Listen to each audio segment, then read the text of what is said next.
Challenge, meron po kayong the Four of Swords. Sa Fortune, meron po kayong Nine of Cups. Wow! I-claim mo na to, napakaganda. Alam mo na, alam mo kung anong meaning nito.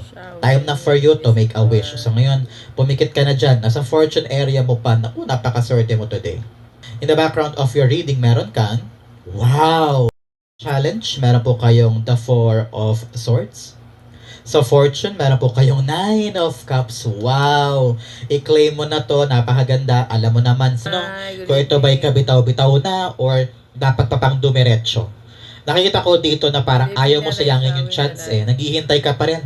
Very, very faithful ka pa rin sa mga hinihintay na ito. Ramdam ko na lalarga ka once dumating yung sagot eh. Kaya matyaga ka naghihintay. Clarify natin to.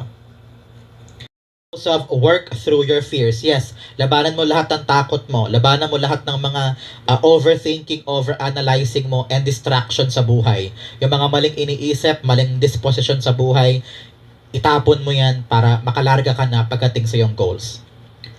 In your divine messages, meron po kayong the Two of Swords. Sabi dito, you need to really make a decision about something.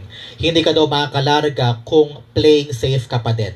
Hindi ka daw makakarating sa successful outcome kung komportable ka pa rin sa iyong comfort zone at wala kang balak kumawala dyan. You always need to make a choice. Ngayong araw ba na to, gigising ako na maaga o hindi? Ito bang araw na to, magkakape ako o hindi? Every single day, every second, we have to make a decision. Papalapit aligned sa ating goal. Kaya kung ang bawat decision mo ay tumataliwas sa iyong goal,